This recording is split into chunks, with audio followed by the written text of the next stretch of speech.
Hi everyone, welcome to another episode of the Chai Room. This is Asad Faruqi, joined by Mr. Rizwan Masood. The World Cup just ended. It was exciting. Had so many viewers. We here in Atlanta hosted some games, which was fantastic.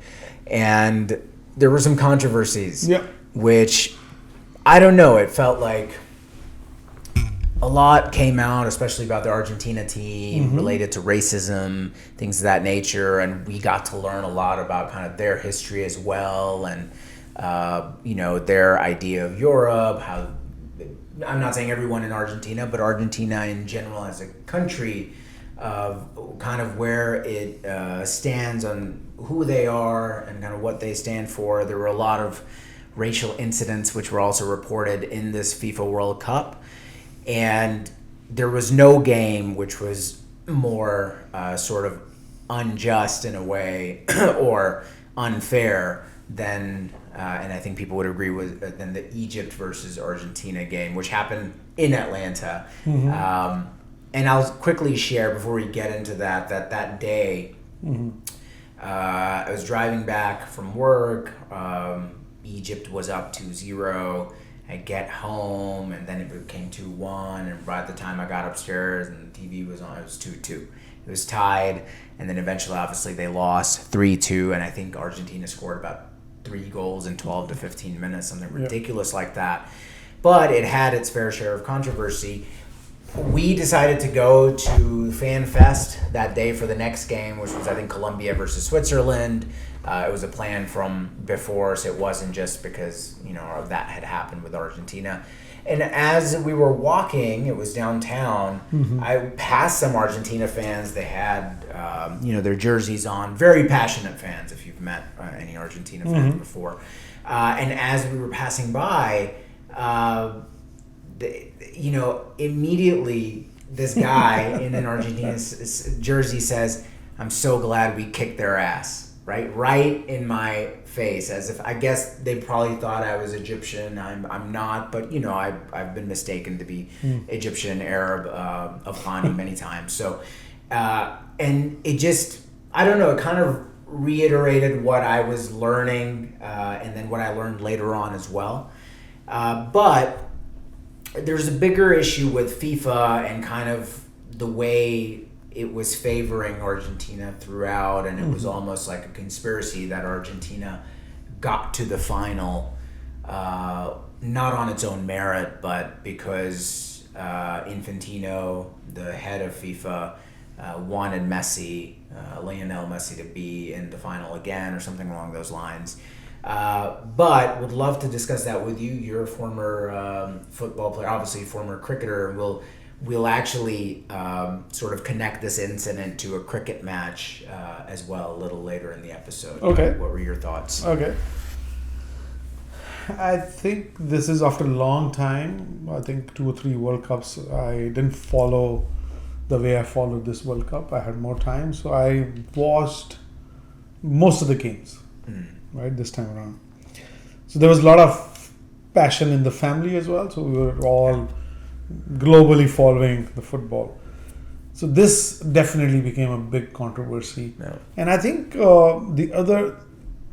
the controversy started with VR introduction. Probably, I think it's very new. I don't know how long they have been practicing this. But because of the VR, so some games were really changed because of that VR decision. There was not only Argentina game, there were other games as well, which had an influence eventually on the outcome of that game, right? So in the Argentina game, yes, there is a controversy. There was whatever happened on the field. But if you see technically, when I read and understood that, was it right that VAR can call? Yes. They disallowed a goal. They can, right? So, okay, let me explain. Right? So, why it became a little more controversial, because that move resulted into a goal, right? So they can definitely review that move from the start to the goal to really see that what happened in that move. And incidentally, this move started right from the other side of the goal, right? Opposite goal, right? So there was a forward who fell down, the ball was taken, they scored the goal. Yeah. And referee awarded the goal. Yeah, they brought the ball. Then the VAR came in. Yeah, so they scored, right? Yeah. Then the VAR came in, and that VAR prompted the referee that, you should go and review this foul and then take the final decision. So he reviewed, and he took the decision against Egypt. Okay. From the process point of view, legit. Yeah. But at the day end, it's a subjective call, right? Yeah. That's where the problem comes in. That will he really foul that guy? It was big enough, because if you see in this World Cup, there are a lot of memes, right? People just fell down, and one of the guys got red card because of faking it as well, right? So was that foul substantial enough to? I think that's the debate which was happening. Most experts said it wasn't. It wasn't, right? So good enough to call. So that right. So the other controversy is that similar type of foul happened on Salah, their main player as well. Towards the end, they were down 3-2. Egypt was down 3-2, and Salah was close to the box, or almost in the box. Again, why they did not use that same. Why it was not given to the VR and the umpire went and reviewed and all that. Why he took a judgment call there versus there, right? So was he not able to see the first move, which resulted a goal for Egypt, and then the second incident where he was close enough probably to really see that that was not a foul, right? So that's the subjectivity in the whole thing. But I think the trouble we all had this time around was the introduction of this new technology. Okay. Right? So that resulted into this whole, I think, debate. If you see historically, right, so umpires made blatant mistakes. Hand of God, right? We still watch it, right? So that goal which Maradona scored, we still talk about it, right? Yeah. So those controversies do happen. I think the introduction of VAR is to eliminate those biases. So there are multiple biases, but I think some of the biases, I don't know how we'll be able to eliminate, right? But there was, go ahead. Let me explain the biases, right? So the biases where a big country who contributes a lot of fan or commercial revenue, how decisions go against them or don't, right? Star player like Messi, right? So where if they are eliminated, so there might be a dent on the overall revenue or the money that event will make, right? So these are the biases which probably difficult to eliminate. Yes, umpiring decisions probably you can improve more technology, just like cricket, right? So when they introduced third umpire, it was to eliminate the biases of the local umpires, because they'll of course we will always say, they were honest, but they will always favor the country, and it usually all the bad decisions went into the country they were representing, right? So that's my 2 cents on this, that this, if from technical point of view, from the rules of the game, they were legit to take that decision to go for VAR. But yes, it's a controversial decision when similar incident was not reviewed, and at the same time, at the end, there were too many yellow cards for Egypt. Well, I also think that's being specific about the football point of it or the soccer point of it, but I think it's more about how can regular human beings relate to this versus just football aficionados. And there was a moment after this happened, everyone started tallying their previous games, what Argentina did, right? And how they kept sneaking by each team. And the very first game, I believe it was Argentina versus Algeria, if I'm not mistaken. And Messi should have been red carded for some move that he played. He didn't even get a yellow card. They didn't even review it. But multiple people said this should have been a red card, which ultimately means he leaves that game and he misses the next game, which means they probably don't even make it to the round of 32, right? And that didn't happen. But in this case... But he earned that status, my dear. Yeah, but that's what I mean, right? So then we're getting to he's the grade of the game, right? So that bias is there, right? So referee will think 2-3 times before showing him a red card. Oh, it's messy. But that's the issue, right? Yeah. So that's what we're discussing, is that when this happened, obviously Egypt would have been up 2-0. Then they scored again. That would have been 3-0, right? Yeah. They did end up scoring a second goal, but there's a big difference between. But I think we should not take away the way they came back. Of course, I agree.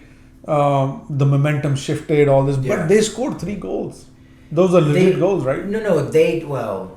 I mean, I don't know if was the third goal fully legit. I thought there was a part of it was if they had called that foul on Salah. That's where that started, which is very similar to the VAR goal that they disallowed, which would have been the second goal for Egypt, which they didn't get, because that's kind of where the Egypt foul took place before they drove the ball all the way to the other field and scored, right? Similarly, Salah was in his box, and that's where he got fouled before he lost the ball, and then eventually Egypt scored on that same play. So that was unfair. I don't know if that was a fair goal or not. I'm not saying it wasn't, but it's subjective. But I think the bigger issue here is about like the smaller team, right? And it became this sort of Egypt versus Argentina, and it became so much more political than just being a game, and like what those people represent, kind of what Argentina represented, right? And what's happening globally, and what that, it was like, I think there are a lot of things, right? So there are affiliations on certain things, and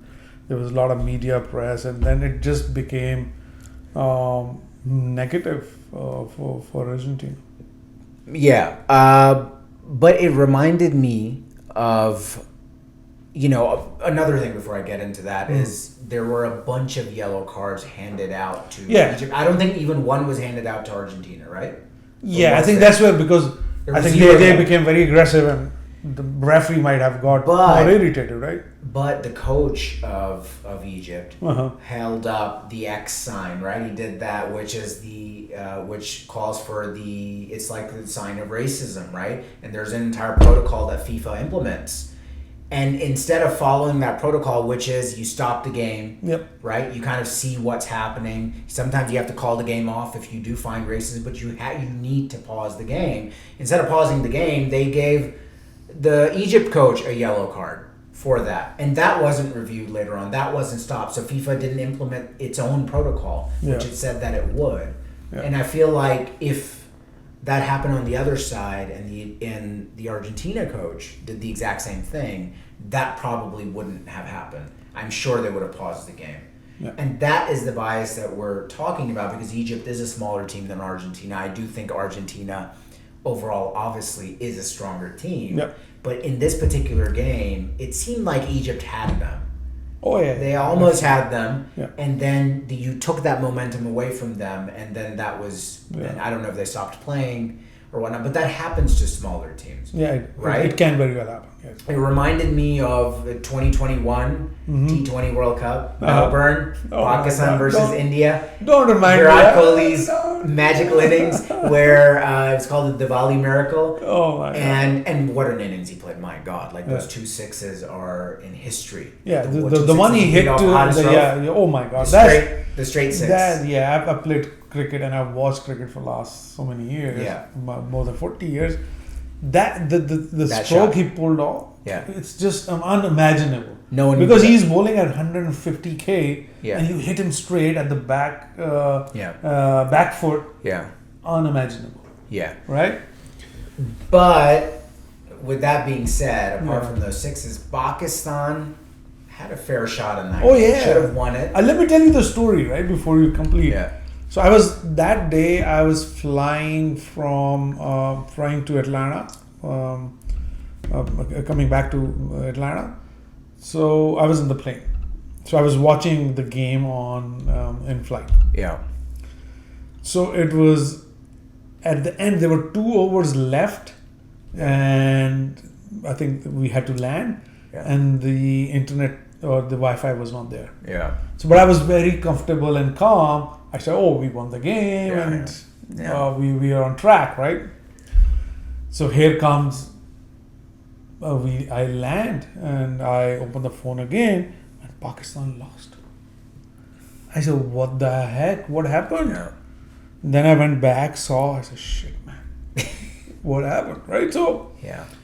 And then I watched the whole video, the footage and all this. I think you're alluding to that no ball which was given. Yeah. No, but that was where I was like, when I watched the Argentina-Egypt game, it reminded me, because India, if you don't follow, India is by far the biggest country as far as cricketing is concerned, cricket revenue in terms of talent pool. India is like the Spain of football. There's an embarrassment of riches. They have cricketing academies. There's too much talent to make space for everybody on the international team. India can put up, I think, 3 or 4 international teams that can probably beat every other team in the world. That's how talented they are. That's how loaded they are. And they bring in the most revenue through the Indian Premier League and whatnot. And they have a big, like in terms of the money that the ICC generates, they take about 75 to 80%. Yeah, a lot of it. Yeah, they get the major share. They get the major share, and the other 6 because they bring in the share as well, right? Because of the media share, rights and everything. I think it's $1.2 billion. So, but with that being said, there was an incident in that game from Melbourne where I believe there were, I think, 7 runs, or no 13 runs needed. 3 balls. 13 runs off of 3 balls, which means like, okay, he's going to have to hit at least 1 6 and 2 4s to win this, which is not easy if you only have 3 balls left. Even 3 4s won't do it. That'll tie the game. Yeah. So, our bowler, Nawaz, I think. Nawaz was a spinner, left arm full spinner. Toss, yeah. And Kohli hits it for 6. Yeah. Fine, yeah. Right? There's no call. Then Kohli starts calling the umpire and asks for a no ball, right? It was waist high. It was, how high was it? So if the ball is above waist, yeah, when it reaches to the batsman, yes, the umpire can call a no ball. Yes, but the umpire did not call a no ball. Mm-hmm. Kohli started asking the umpire to call a no ball and check it. They go and check it, and then they called a no ball. He'd already hit a 6. So now they needed 7 runs, but they in 3 balls. No, it would have been in 2 balls. Yeah. But now they need 7 runs in 3 balls because they get an extra hit, a free hit. Yeah. So the free hit, even if you get out, which Kohli did, he got bowled. It doesn't count because it's a free hit. He took runs on it, and then that was essentially the end of the game. But that demoralized the bowler as well. He was under immense pressure, and the umpire handed Kohli a gift, which he didn't need because honestly, India probably still would have pulled it out. Yeah. But to do that just took the game away entirely. And I feel like that was very similar to some of the calls that were made for Argentina and for Messi. Goldie is essentially the Messi of cricket. I don't think anybody would disagree with that. But again, it's a smaller cricket board. There was a time when India and Pakistan were equals in terms of cricket. So what you're trying to... But not anymore. Yeah, pinpoint here. Pakistan's a much smaller is the team. bias, right? Yeah. That no ball call was very close, subjective call, right? Because you can't measure, right? You can see, but it's not 100% accurate, right? So what you're saying, had it been a Pakistani player appealing for it, he might not have got it. He would, because that's the bias you were talking about? So. Yeah, but it's the same thing as you're asking for a VAR and the Egypt team doesn't get a VAR, but instead they get a yellow card for asking. But if Argentina asks, they'll go watch it and they'll overturn. Same thing, right? The bias was, well, it's Kohli. It's the greatest batsman today. And so you have to make that call. You have to allow him. If it was a Pakistani batsman, they're not going to listen to him. Of course not. They might not, yeah. So, again, there was this incident. Egypt reminded me a lot of Pakistan on that day 4 or 5 years ago.